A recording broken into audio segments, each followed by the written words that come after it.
You're listening to Distraction Therapy with Rob Watson. Conversations about how we find meaning in our lives and what it's like to be part of a meta-modern world.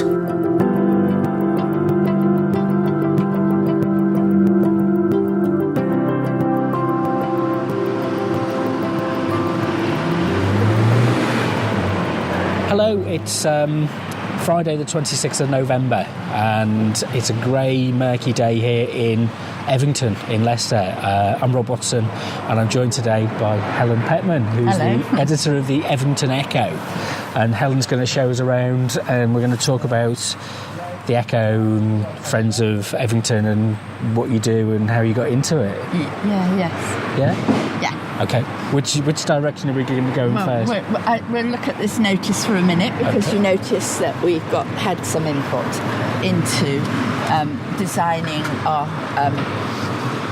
notice boards with the council. That says evingtonecho.co.uk.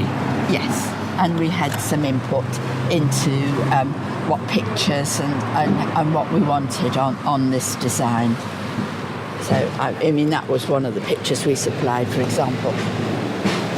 So, now... so having got a community newspaper, it does do some good.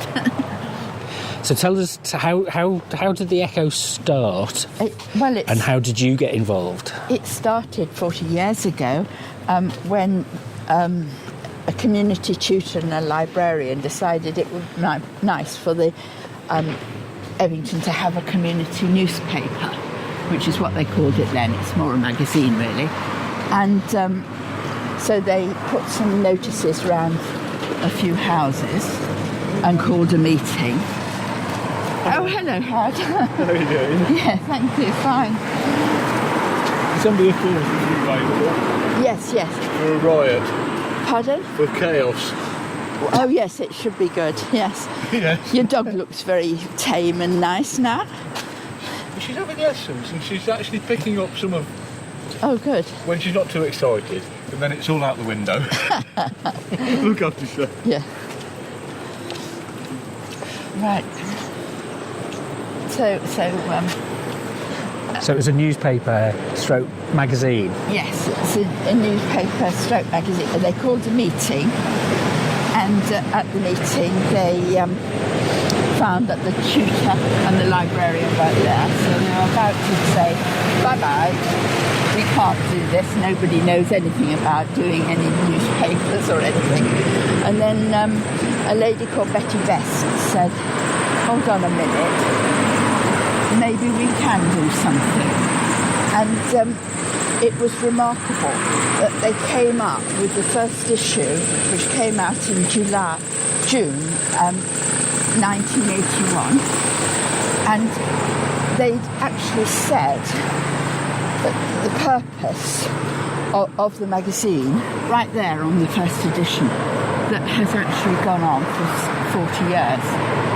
And they're amazed themselves, these old people. There's still Angela, who was the secretary right at the beginning and did a lot of work, and she's absolutely amazed that it's continued so long. And what was that purpose? The purpose was threefold: local news, local opinions,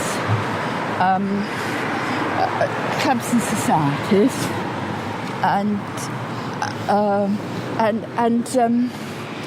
profiles of people to show what great things they're doing. So it's kind of a notice board, but also pre-Facebook discussion forum. Yes. So, I mean, I suppose that's kind of where things have changed really now. A lot of people use social media. So why is a magazine and newspaper still important? Because there's still a lot of... this area's got the most elderly people of anywhere in Leicester. And they're not used to using social media.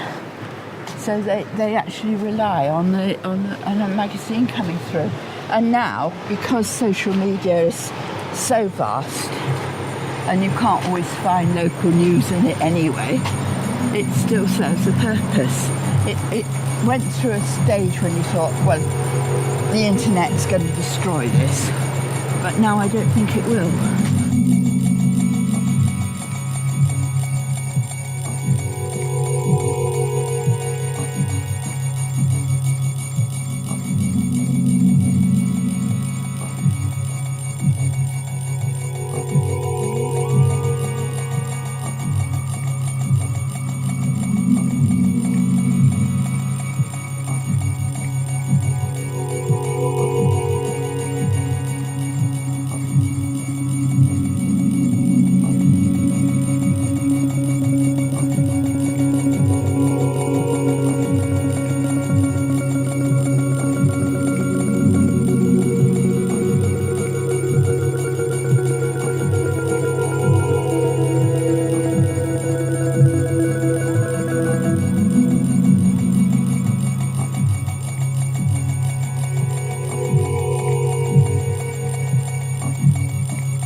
Going unconscious.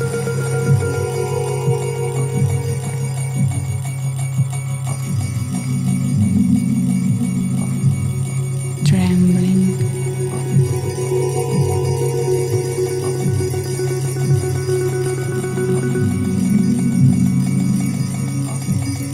His eyes open.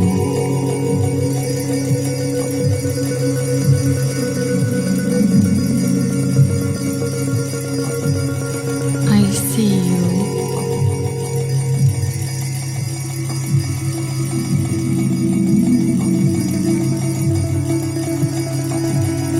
Surrender.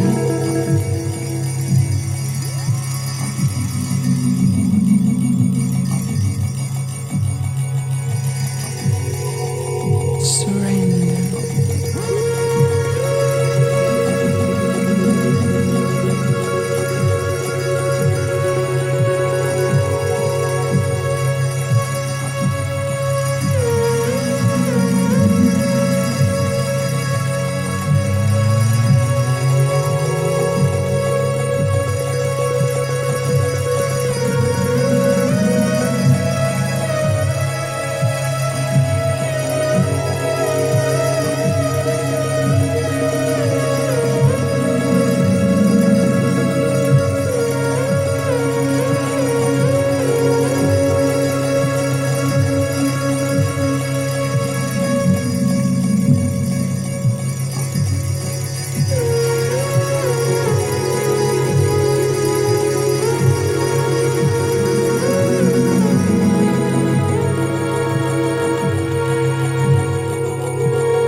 Now we're passing the library, Okay.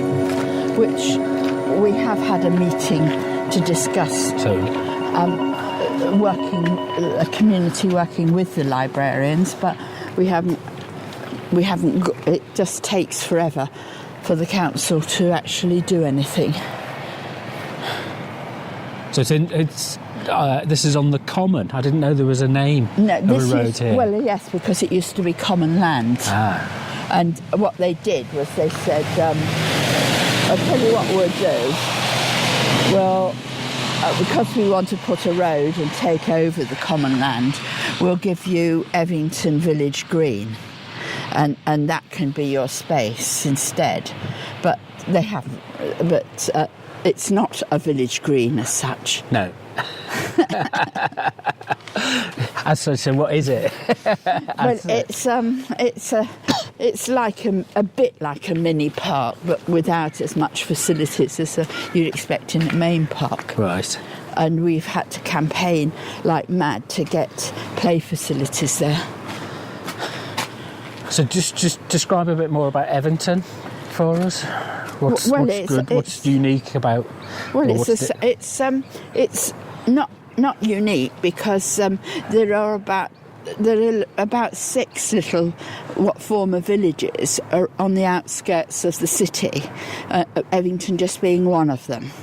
And it was an Anglo-Saxon origin, we think, or maybe earlier, we don't know. The Anglo-Saxon names are on, aren't they? And the Norman names are B. So you've got places like Harby and Lady. They're the Norman, and the Saxon ones are the Ons. Anglo-Saxon in origin. Yeah. And then in the sort of 30s, 40s, it's urbanised. Right. So we call it an urban area, but it has a little bit of a village feel. Okay, I'm not very good at pointing the camera in the right direction and the right way. This is the main car park entrance to Evington Park. Okay. But I thought we'd just walk along here a little bit more because of the good news we've got is that they are now starting to rejuvenate the youth club that's across the road. Right. There's a charity set up to do that, and so we, in the last edition of our Echo, which we were very useful to be able to promote some of the activities they're doing. Let's have a look at. Yeah, it's in need of repair, isn't it? And yes, but they have done some repairs enough to open it again. And does Evington have? It's been a tough time over the last 10 years. You might not need to walk too much this way. Okay, it's up to you. So, does Evington has Evington got those social, civic, public amenities? No, we've been campaigning for a long time to have a neighbourhood centre, and we haven't got it here. Right. And it's a disgrace. And so the sense, where does this, your experience of the sense of community for Evington come from? Because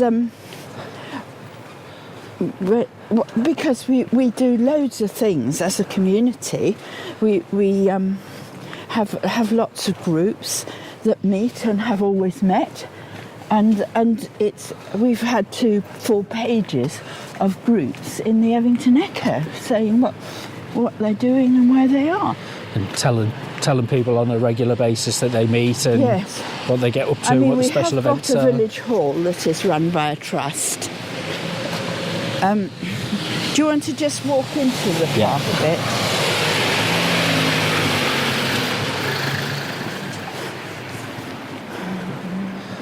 Dodging the taxi drivers. This is what I call Alice in Wonderland territory now. Okay. Because you've got the Mad Hatter's Tea Party here. Right. When they say there's no room here at all, and as you see, there's plenty of room. Yeah. It's no imagination rather than no room. Well, I think they would have the imagination, but they want to be the ones controlling it all. Right. And that sense of independent community spirit is vital, isn't it? Yes. You're not you don't want to, it's community groups can't thrive if they've not got a sense of autonomy. No, we can't thrive without a sense of autonomy. And because you can't, if they're calling all the shots, the council are calling all the shots through their council officers, then you can't have meetings to discuss the area or do anything.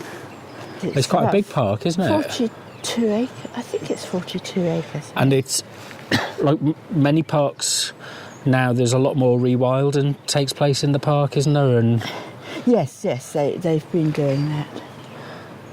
So there's areas where you've got the gardens, Yes, which we'll hopefully yes. have a look at and you can tell us about. And of course we set up, as you know, the Bloom project Yeah, to be able to help in the park. But and we had some success. Yeah. Had a hard campaign to get toilets. And they Right. put all sorts of blocks there, like you got to do a newt survey, and Right. well, was never going to be any newts around there. no. So all that was very frustrating. I mean, how would you describe it? Is it like an ordinary urban park, or is it I a think it's- site of yes. scientific or heritage interest? It's got a lot of interest because it was an estate, Yeah. a private estate, and at one stage it was owned by quite a famous botanist. Right. So there's quite some very nice trees here still. Right. That and I think you'd think of it as a nice park for trees and leisurely walking around, and we're still trying to keep the herbaceous going, but it's not easy. No.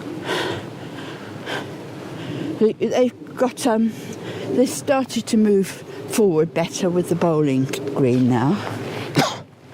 Yeah, these things kind of went out of fashion, didn't they? I mean, you know, pubs had bowling greens and they were converted into car parks in the 1980s, and Yes, yeah. all of those social spaces Yeah, kind of yes. people then had to set up special members-only clubs Yeah, so that you could go bowling, and it's kind of gradually now all being reintroduced back into our... yes, so they've managed to go through the doldrums and Yeah. come out again. So in a way, the echo was told, you know... if you I've look gone back- through the doldrums as well. Yeah.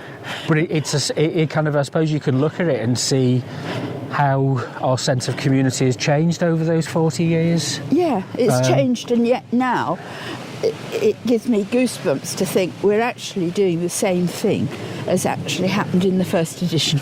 Yeah.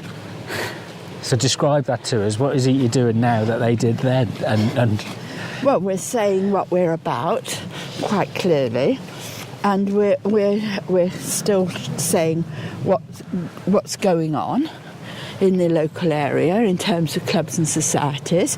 We still get letters in, which just come in from various people, No, fairly randomly. spotted a tree. We can have a quick look at the tree, as the remains of a tree which has been turned into a sculpture, which Yes. is good Yes. to look at. Yes, it's done by one of the officers in the... That's quite cool, actually, isn't it? I've never noticed this before. Yeah.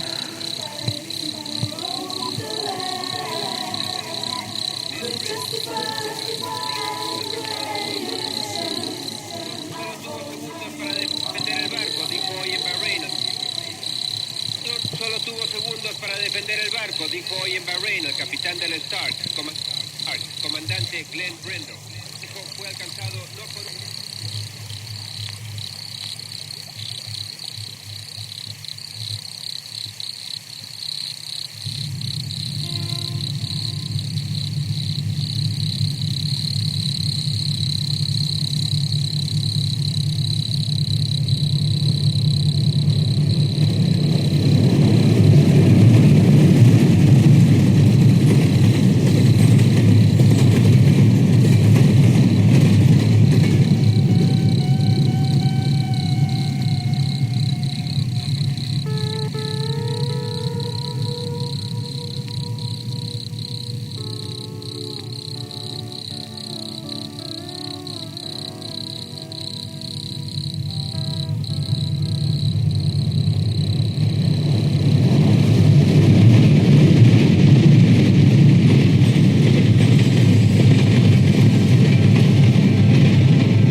So what kind of response do you get from people locally about the stories that you run and the articles that you... You mostly they've got so used to it that I don't get an awful lot of response. But I certainly would if we stopped. Yeah. Do you think they take it for granted? Yes, they do a bit. Yes, because it's just gone on for such a long time that it's sort of what we do, but other areas don't do it. So they start to notice that other areas aren't doing it. Yeah. And so if you were looking for somebody to come in and you were training them up to take on your role... this is why we've had to... we were trying to campaign for space in this house here, but we were unsuccessful, and why we're looking now at that Carers Direct building that I showed you. So you've got support... So we're getting support from a local business. From a local business, and also the local pub has said they'd support us too. Because Friends of Evington is a charity. We became a charity in 2012, but it wasn't easy, and sometimes I regret we made that move. Why is that? Because of people feeling the Echo was being taken over, and then people wanting to be the decision makers for the charity that we didn't want, and trying to run it democratically when there's people you don't want there. It's difficult. Because that sense of ownership and accountability is very important for any community organisation, isn't it? Yes. You know, and it's like how... I mean, it's everybody's always prone to argument and disagreement. Yes. So what have you learnt about being a... how do you bring people together rather than... what's your take on that? Because I think in the end, I've been through the let's have a row business. Yeah. And it doesn't actually work. And that the answer is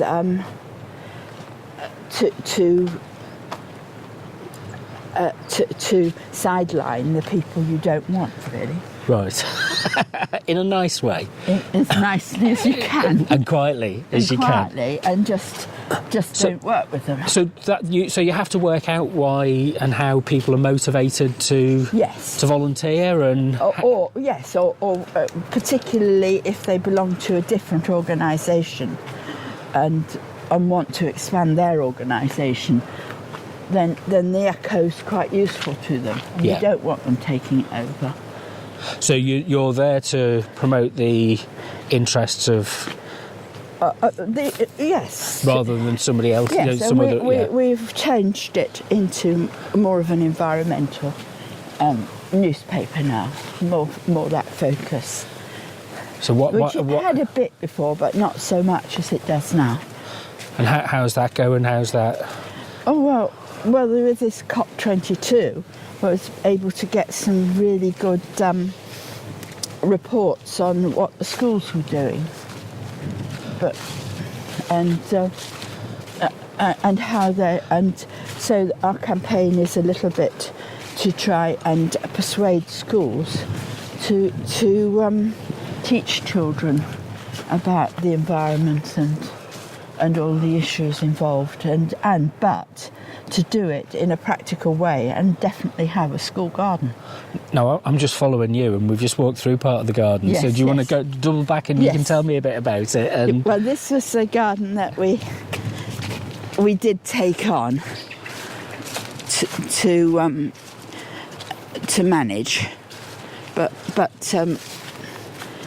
the trouble with working with these parks people is they're all horticulturalists, so they don't let you make mistakes, and that's frustrating. And you've got to bring people in who are learning at different levels. Yeah. At different levels. So Yeah. you know. So how do you? What's the best way that you've figured out how to be? To move away. Right. There's only so much you can do. Yes, to say right, we're fortunate enough to be able to give them some money, Yeah. so they can plant some more trees there. But I think they're going to have to do it themselves. But we will work with another organisation called LEV, which is Leicester Environmental Volunteers. It's what I told you before, really. There's different parts of the council that you can work with, and there's parts that you can't. Yeah. And it's that interaction with people who have a different area of expertise, shall we say, who or maybe see things in a different light because they have different expectations and kind of different set of priorities. So it means, it's natural within human nature. I'm being as diplomatic and generous as I can to everybody. Well, let's walk through this way for a little bit, just to, because when you come here in the summer, this is very different, isn't it? It's interesting to see. Except they've chopped down all the. All of it at the minute, and and they say they're going to replant it, but nothing's happened yet. Nothing yet, no. So. And we didn't. Well, we sort of got a say because he wants to put jasmine all along, and I said, well, let's have some clematis as well, and he's agreed. But yeah. I mean, that's just me and him. You know, it's not like you can have a community discussion about it. Yeah, and people. Part of the job is you're not just running a garden.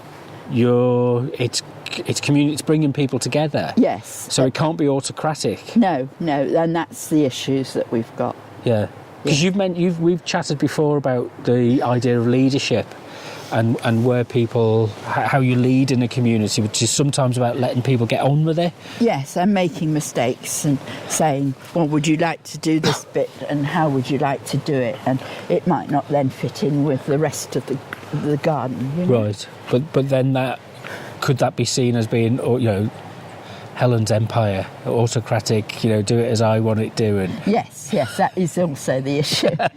And it doesn't quite work because I'm trying to fit in with them as well, and it doesn't quite work. What do you think is the midpoint? How do you think that is kind of because it's not going to, that problem is never going to go away, is it? That's that kind of problem of community organising. No, what we're it's always going to be with what us. I think we should do is work with the maintenance department of parks and not the development. Right. So you have a different type of conversation with the people that you're working with. About maintenance. Yes. Where to next? Where are we going next? I'm sorry, this is a bit of a whistle-stop tour, but it's... Yes, I think we have to go back and walk around the village green. Yep. And to see the activities on the other side. So one of the other things that you've got the advantage of is you do have a public voice with the Echo and the website and the social media. Yes. And you're starting to develop and think about how you use your social media and your website. We're actually going to change the website quite considerably. And we've got a trustee who's working on it at the minute. So what's the kind of general idea that you've asked them to think about? Well, it wasn't my idea. It's Jeff's idea, really. You met Jeff. To keep the Echo website going until we're ready to move everything over. Yeah. And then we move over all our past editions of the Echo, as many as back as we think. Yeah. And and call it Friends of Evington website. Right. That includes the Echo. Yeah, so Right. we're sort of thinking in terms of, well, we've got two major projects, which is the Evington Echo and Evington in Bloom. Yeah. And that would allow you to... it's kind of like get your voice... I mean, it's one of the things I kind of think... I kind of want people to know about what I am and what I stand for before they meet me. Yeah. And so having, people will know and be able to form partnerships and build relationships as an organisation and as a group of individuals because you've communicated clearly with people in advance. Yes. Hopefully, and now we have got a board of trustees that are all keen on the concept. Yeah. Which makes a difference. So and are they happy to be putting themselves forward as the voice of Friends of Evington? And they'll help with that. Because it's you often find.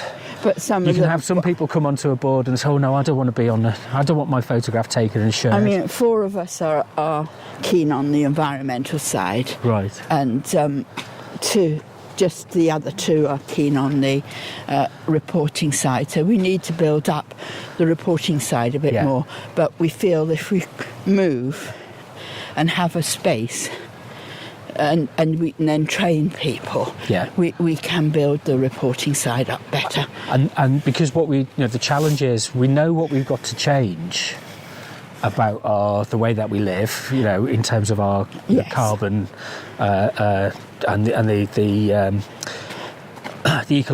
ecological challenges of that. But people often they either don't join the dots up or they're not confident about it. No, and it's how do we find ways to inspire people? Yes, it's we can't just assume that they're going to do it because they've read an article. It's like we've got to take it that step further and educate people. And we've realised that we'll have to do quite a lot of training and talking to get people all okay about it. But so, do you feel comfortable doing media stuff now? Like this? Sort of, yes. So what have you got in your hand? Show us. Right. I've got. So you've gone out. So we've been meeting across in the summer. We met occasionally for a coffee for some community reporters events we were running. Yes. And you've been inspired to go and get an audio recorder. Yes. And I've set you the challenge to go out and do some recording. Yes. And that will be useful. So what was the penny that dropped that said I've got to get one of these recorders? Because you need somebody in Evington that knows how to do it, so I need to train to be that person, I think. So you need to, and so that I can then disseminate more the information. So you pass your learning on. Yes. And you're not, an expert. No. You're just an ordinary. It's like the Echo started in the beginning. Nobody's an expert, but you build up expertise as you try to do things. And where would you? So, having you explain a few things to me enables me to move on. But you've got that thing of you like to try things out and discover things. So you've never done audio recording before. You're going, oh, this looks like a good idea, and you like to learn. Yes. Other people are maybe a little bit. Well, I don't need to. It's a bit too much for me. It's a bit too complicated. I can't learn how to do that. Yes, but it won't be everybody. Right. But everybody can chat. Yes. So even if they're not, collecting the audio and recording it and editing it and things like that, at least everybody can sit and have a conversation and talk about their experiences. Everything, yes. Yeah. And then that becomes stories for the Echo, doesn't it? Yes. That you can publish, and it's just another way of talking to people. Yes. We've not really talked much about the change of the seasons. Would you say we're in late autumn or early winter now?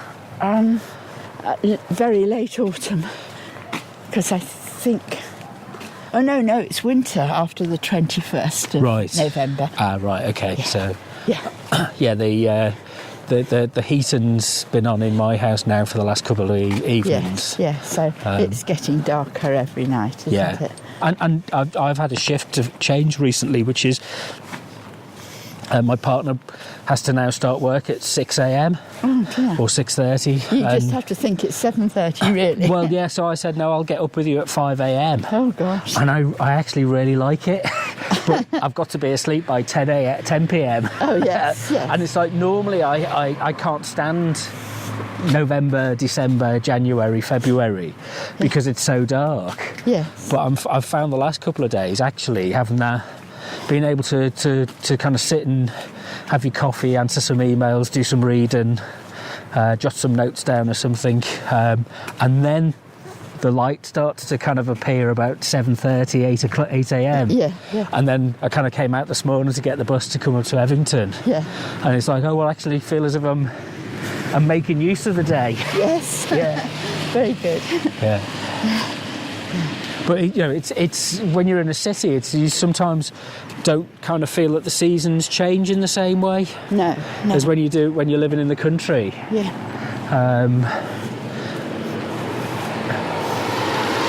I suppose Evington was, as you say, it was the villages on the outskirts of the town, which have been subsumed by housing estates. Yes, and urbanised, so Yeah. they're all part of the city, really. But it still has a strong identity as a village, doesn't it? I think it does, yes, I think you get that village feel a bit. It's very nice. I mean, we have improved considerably getting a cafe in the village now. That's made a huge difference because it's another place where people can go and meet and talk. And that's just over there. So there's a need for conversations. Yes, definitely. I mean, an old...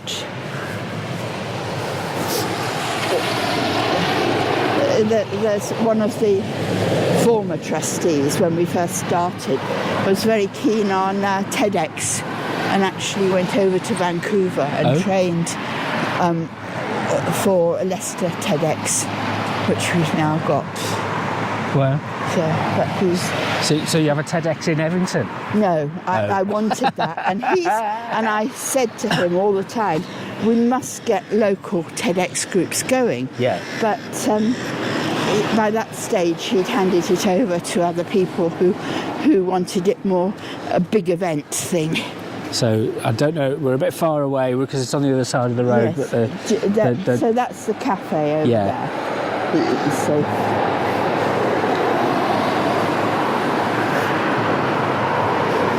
And sadly, this shop can't afford the rents, so they're closing. Yeah, it's like Been there for a long time. I suppose the online shopping shift and the supermarkets have really, the out of town supermarkets have really shifted how high street. Yeah, and they, as you see with this notice here, it's our charity helping promote it and get the plants and pay for the plants, but she's been looking after it. Let's go a bit closer. And as you go along, you'll see a number of them. And in front of the cedars, I think we vastly enhanced the look with these containers along the front with perennials. And it's the little things that let people know that the neighbourhood or the village is being looked after and that people do care about it. Yes. Yeah, you can't just, I don't know, drive past and drop your fast food wrappers outside and skid around. They still do.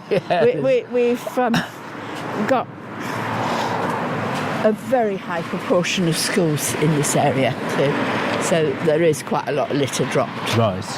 It's not always the school children that's No. dropping it, but So, and that in front of us, just on the other side of the road, is the Methodist Chapel. yes. Is that right? Yes. We're gonna. They will be helpful to us, but they like to keep themselves to themselves quite a lot. Yeah. But we have had an event there in the past. I suppose it's kind of having the confidence, and Yeah. we've kind of lived through. I was thinking about this morning when I was getting the bus in. We've lived through a period where things have been quite chaotic, Yeah. and I think having that structure and maybe I'm getting a bit older, but that structure and confidence to know that our churches and our community groups and our libraries are going to be around. Yes. That's right. In the future, rather than Yeah. merely, Yeah. kind of, whoops, just something that maybe one day is going to cleared away and turned into a bar or a bed shop or a car park or something. It's we want to know that these things are around and they're going to last. Yes, and it does look like they will carry on. Yeah.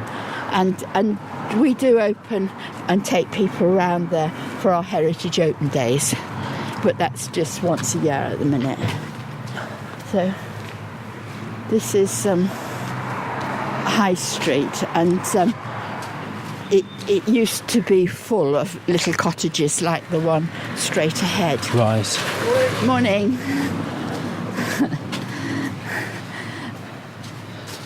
Which is what they call a stockinger cottage, and it used to be where they'd have the weaving looms in their houses, Right. and they come around and work in their own homes. And this is the only one that survived. It survived, yes. Yeah. But it was all along, but Yeah. there was a fire that would look dubious. Right. And so there are people here along this high street that are looking out for the road, for this particular road. So it has its own. They have their own little community along here too. It's sort of Yeah. A close neighbourhood. yes. Right. Shall we walk back to the? Well, if you go up there to the top, you Yeah. can see the village hall, and then. Hello, Carol. Yes, thank you. Fighting a good fight. Yes.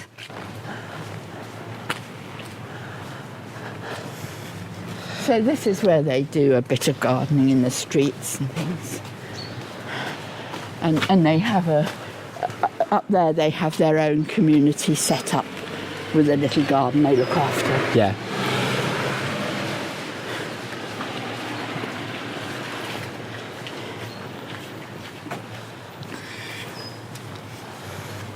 So it's sort of like this side you've got other little groups, other groups working. The village hall, as I said, has its own trust. Yeah. And if everybody does a little bit, they help. Well, Chris, who's the chair, is also helping with the delivery of the echoes. Is the lead man in delivering the echoes. So a huge help really to the echo, because getting it out is quite a big job. Yeah.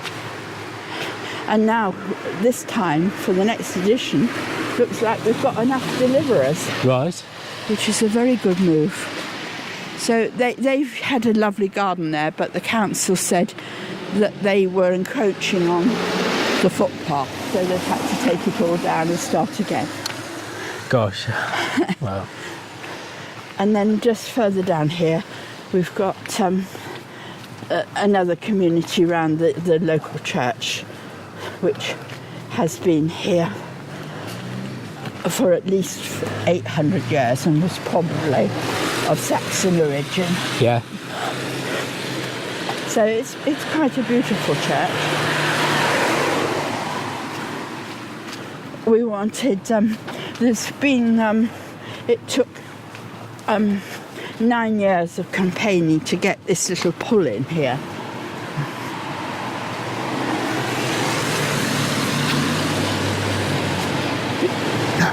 suppose that's the kind of thing that a parish council would look after in a village. Yeah. I mean, really, they should get rid of this visibility block, really. Yeah. Because it's a bit dangerous. But then if you straighten the road out, it becomes a rat run. Yes. Whereas with it, you know, it's moderately speed at the moment. Yeah. Well, it's this area that hasn't continued with the ring road round Right. Leicester, so that's why it's becoming a bit of a rat run. And Google, you know, the online maps, they tend to pull people across. You know, they say you can divert from the main road. So as the main roads become more congested, the sub-roads become busier as well. That's why the low traffic neighbourhoods are quite important. Yes. Okay, we're getting up to 40 minutes of our walk. All right, so yes. So I need to show you the pièce de résistance. we've saved the best till last. We saved the best till last. Wow. And that is to go and look at a site called Piggy's Hollow. Well, by the name, it sounds brilliant. Yes.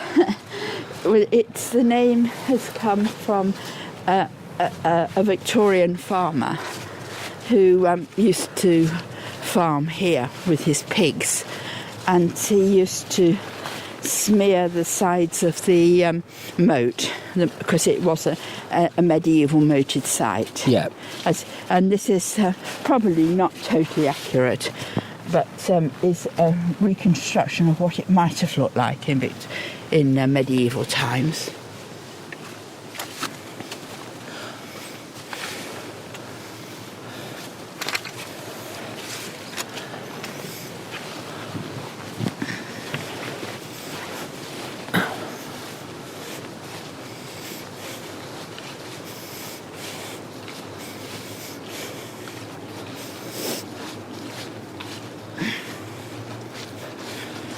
And of course, plenty of brambles for blackberry picking at the end of the summer. Yes. There's probably too many brambles. It's not too slippery, is it? No.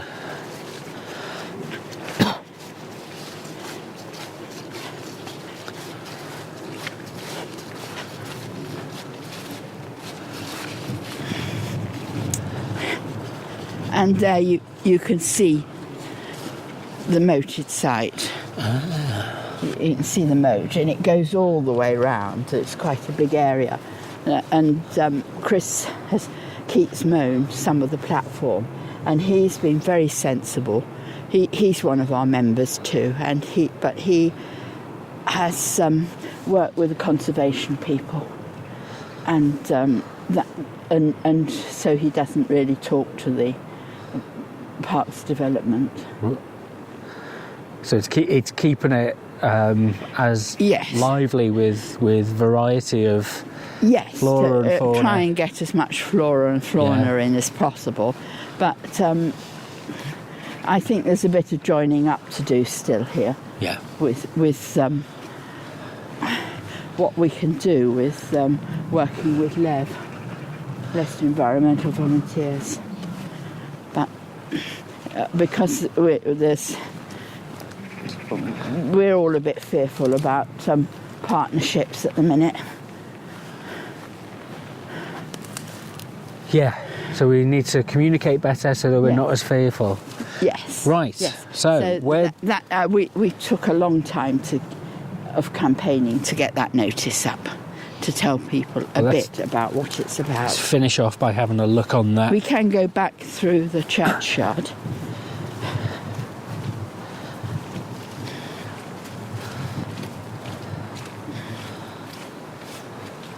So this is only part of the Arboretum, which is a huge area of trees that David Attenborough had a lot to do with getting established.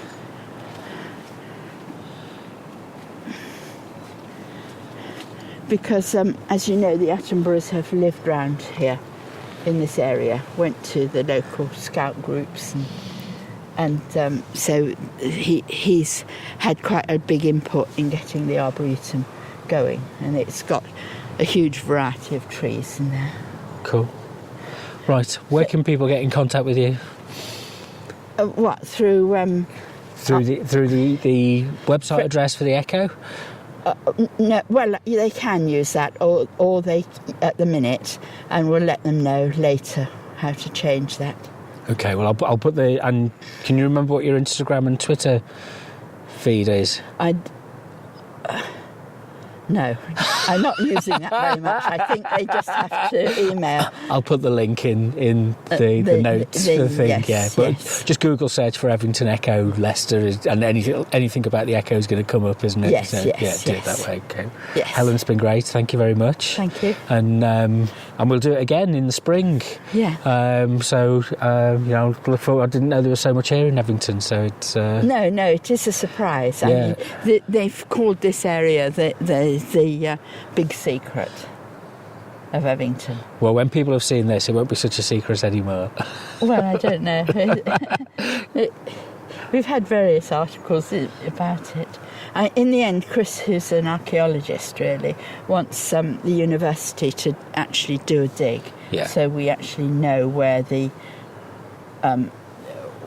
we know that there's been buildings here because they come to the stuff comes to the top, but and it is a heritage site here. So he's been working with the heritage people, and the good news is they do trust us more than they trust the kids. Oh, well, that's good to hear. So, right, speak to you soon.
You've been listening to Distraction Therapy with me, Rob Watson. Find out more at robwatsonmedia.net or follow me on Instagram and Twitter at RobWMedia.